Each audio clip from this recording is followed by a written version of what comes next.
for us because up until literally yesterday, we were not sure he would be able to join us. It was earlier this week when he told us he would love to come here and speak at our event, and we were like, "Are you serious? We thought you were going to jail." He said, "No, there's a good chance I won't," and thank God he was correct. This man, whether you love him or hate him, think he's a nut or think he's an American hero, you gotta admit, he's got balls. He says what he says and he does it. And maybe that statement, most of all, is what's most important about him. Ladies and gentlemen, Mr. Adam Kokesh.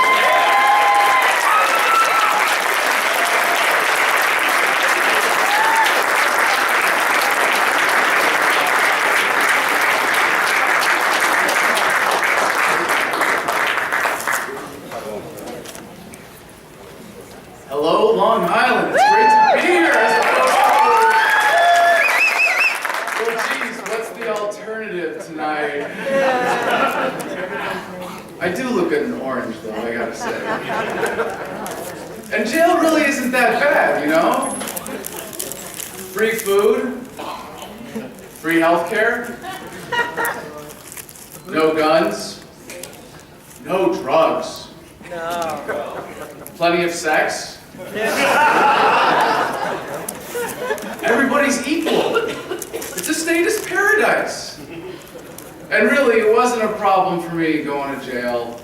I was in jail, for those of you that don't know, I did 4 months in last year following a raid on my home. But the real challenge was, being taken away from my activism and the work that I love. But thanks to everybody who supported me while I was in jail, we were able to keep publishing podcasts by recording phone calls. And it's just yesterday found out that I don't have to go back to jail. And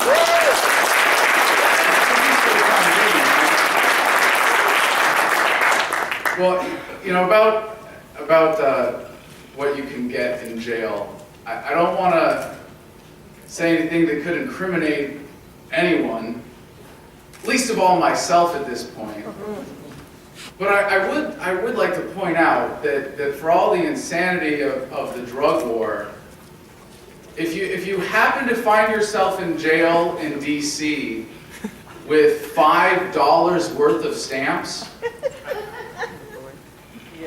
you can get, hypothetically, within, a matter of hours, pretty much any drug you might want to consume. I'm not saying that this theory has been tested, but I'm pretty positive in asserting that yes, $5 worth of stamps in DC jail will get you whatever you could possibly want. And as y'all know, I was released actually a few months ago, and I've been laying low until just recently, until really, this is my first chance to really speak freely since being out of jail. And I've been writing a book, and I'm really excited about this. So I've been using the time well. And one of the things I just found out from my parole officer yesterday is that I'm actually still banned in DC for 2 years. Damn. It's okay. I already threw the rig in the fire. I don't need to go back anymore. And Mortar on the Potomac will be just fine without me. But I was excited yesterday to know that I will be able to continue my plans to relaunch Adam versus the Man. We're going to be coming back better and stronger and better organized.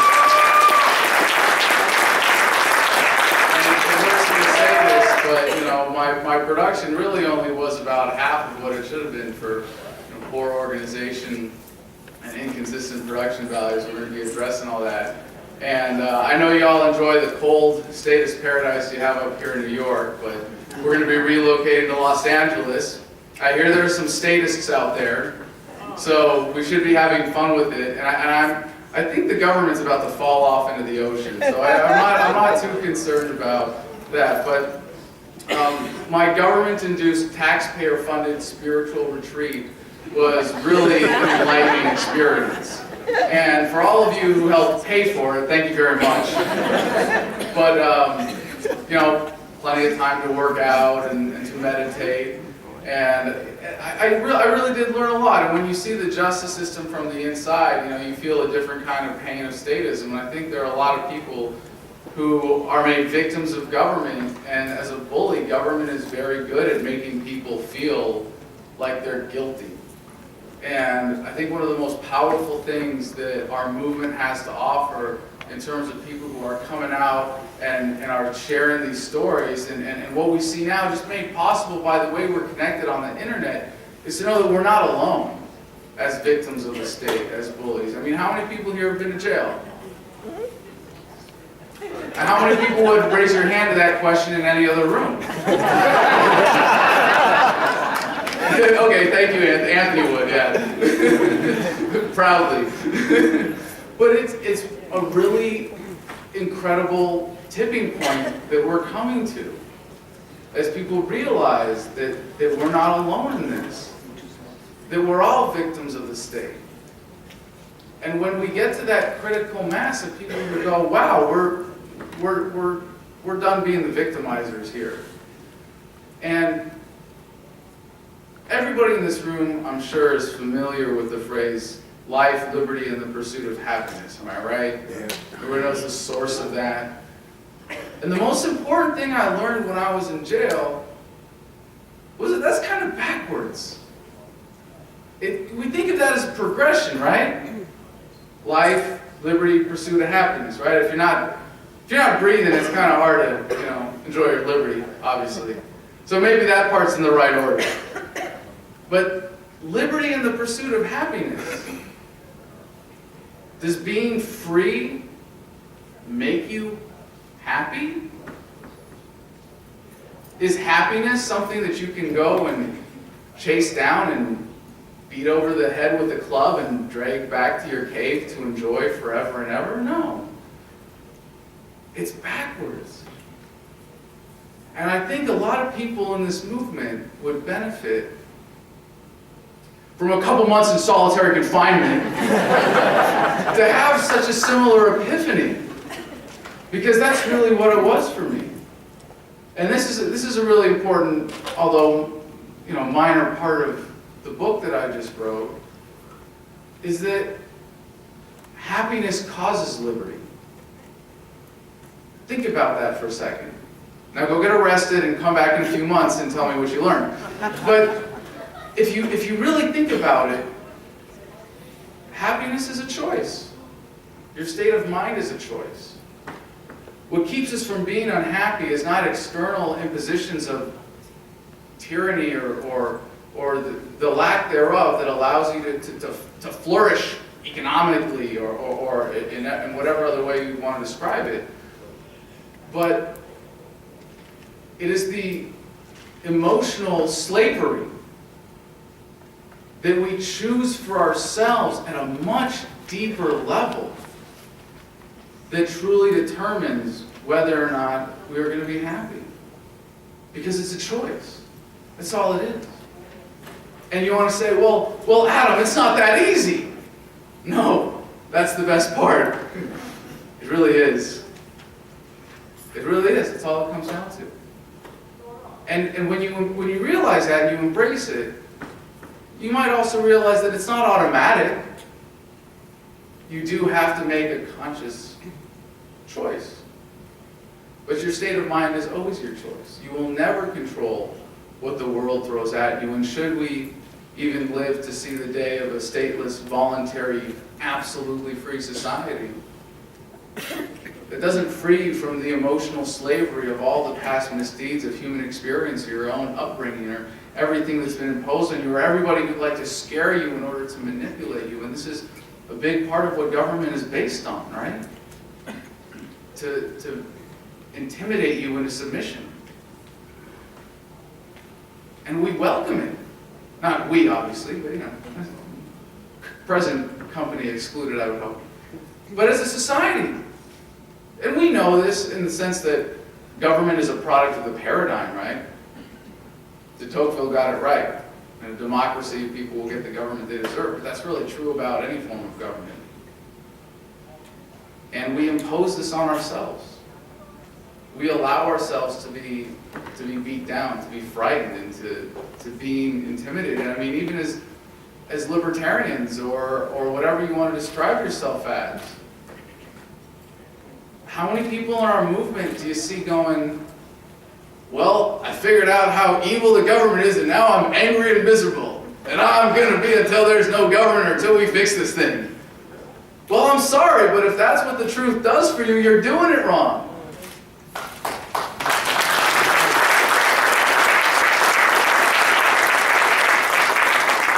The truth is supposed to set you free. And if you embrace this attitude, this approach to the world of libertarianism, and you allow yourself to remain an emotional cripple, a slave to all of the influences around you, that you are incapable of determining your own outlook, your own perspective, your own point of view, what's the point of being free? Really? It's not going to make your life any better to get people to leave you alone if you can't have that basic respect for your own inner beauty of the human will. And one of the things I learned from my time in Fallujah, I was in Iraq for 7 months with the Marines in 2004, is the universality of the human experience. And I saw fellow Marines and soldiers engaging in the kind of dehumanization of the enemy that is essential for war, And I don't mean just the casual racism of, Haji, which is obviously, for those of you who know, a term of respect that was turned into a term of disrespect, or towel head, or anything like that. But, oh my God, these people don't know how to stand in line. What's wrong with them? They can't, send their kids to college. Well, it's because they're worried about their kids surviving. And there's something, I would barely even describe myself as a spiritual person, but there's something truly divine about the human will. And the most important thing we can do to truly liberate ourselves is embrace and respect that. And it is the failure to do so that is why government exists. That is why statism flourishes. That is why they are able to get away with the racket that we see around us every day. And it's not enough to figure out the problem, and it's not enough to raise awareness, and it's not enough to speak out. And especially now, in this day and age, when we see that all of the information that you have that may have motivated you to be here is at the fingertips of everybody who's not here.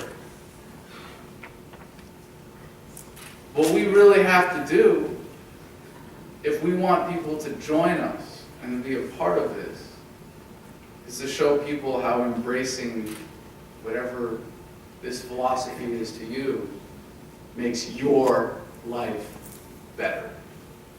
And that was the most important thing that I learned in jail, aside from some tricks about, how to use commissary food to trade for favors and make special jailhouse recipes, and how to work out without equipment, and all the other fun things that you learn in that situation. But a lot of people are familiar with my activism, and taking a shotgun out in Freedom Plaza on Independence Day was certainly a risky act of civil disobedience. And overall, I think it was an incredible success. We reached millions of people with this message. We definitely provided a shocking lesson for a lot of people who didn't realize that gun control was violence, that gun control isn't about guns, it's about control, and that self-defense is a fundamental civil right.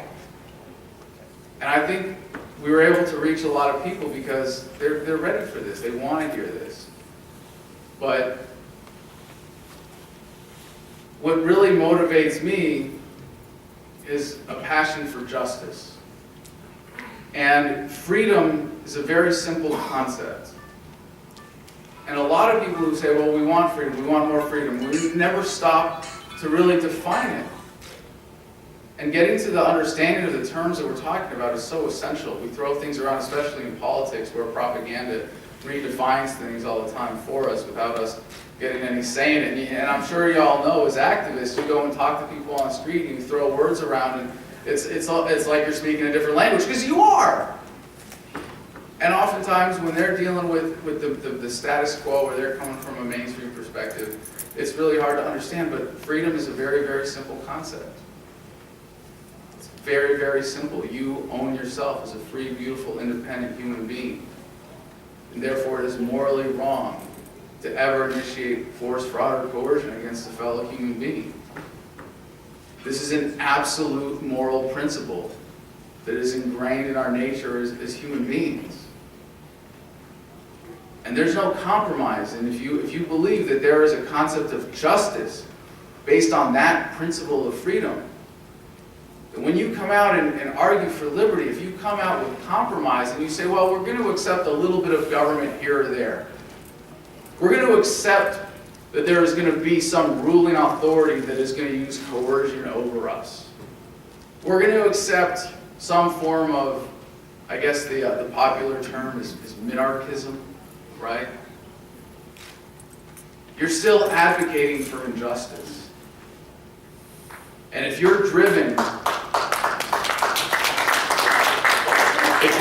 by the same passion for justice that motivates me in my activism, there's no compromise. And as soon as you give up your principles, you've given up any opportunity you ever had to win someone over based on their passions. And if you're saying, you know what, there's injustice in the world, there's tyranny in America, there is a destructive government that is out of control, and we want less injustice. You're not fighting for justice. And it's really simple. Either you believe in it or you don't. But that's what motivates me, and I hope that is what motivates people here. And I hope that these principles and the lessons that I've learned over the course of my activism can be of some use to this movement, and people can take some inspiration for it. And I'm very, very honored to see that so many people have. And I just want to close by thanking everybody who supported me while I was locked up, the thousands of people who wrote me letters, who donated to my legal defense fund, everybody who wrote to the judge and sent letters and left voicemails and everything like that.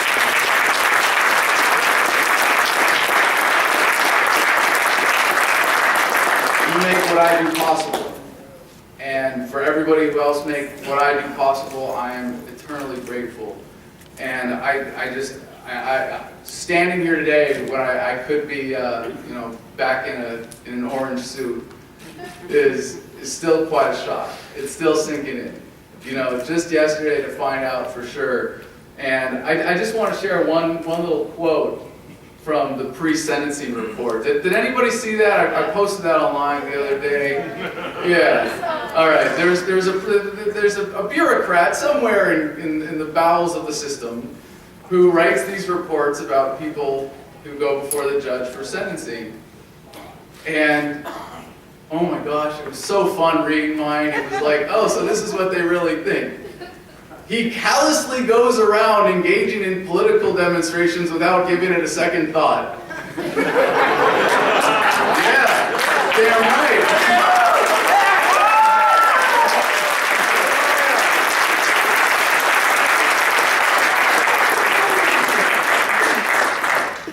He is a high risk for recidivism because he engages in civil disobedience and he feels that protesting is his right.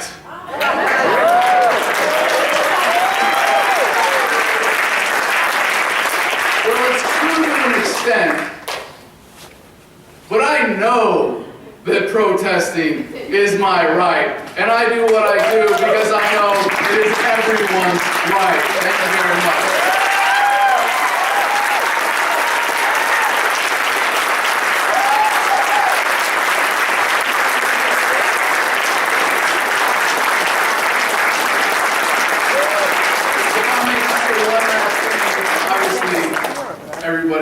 knows and loves Gigi here. And she's hosting a little fundraiser for me tomorrow night at her home to help jumpstart Adam versus the Man. Love it if you could be there. The details are on my Facebook page. It's 5 p.m. tomorrow evening for a little pizza party. And if you can't make it to that, please donate through adamversustheman.com. We've got a crowdfunder campaign going, some really fun kickbacks for anybody who contributes. So please check it out. And especially for anybody who wants to see, just throw out a little teaser here. We have a little package called the Tora Bora Club and the Benjamin Franklin. So I hope you enjoy seeing those. Thanks very much. I haven't spoken this whole day. I haven't gotten up here, but I'm getting up here now. I run an organization called Liberty Candidates, among other things. And every year we have the Liberty Inspiration Award, which is an award where people send me letters to tell me who inspires them. It's selfless, and it's time for people to, it's a time when people are going to pay back by saying, hey, this person inspired me and I want to tell you why. And this year's winner is Adam Kokesh.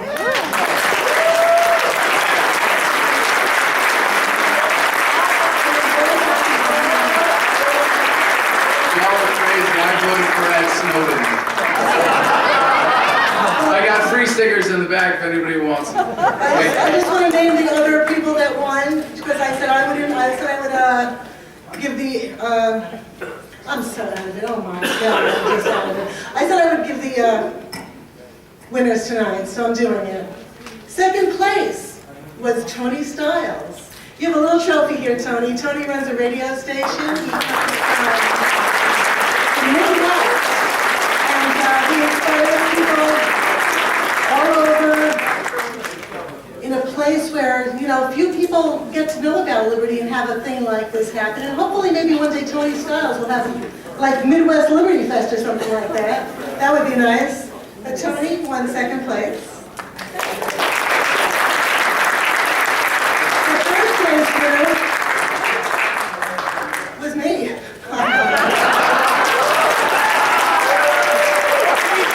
And I beat out Edward Snowden. There you go. Okay? And the fifth place winner is our next speaker, Charlotte Isabel. So Charlotte, you can go aboard here. Please come up and let everybody here know about what you've known and been telling us about for 30 years. The Common Core education was coming, and our educational system was the road to ruin. Thanks.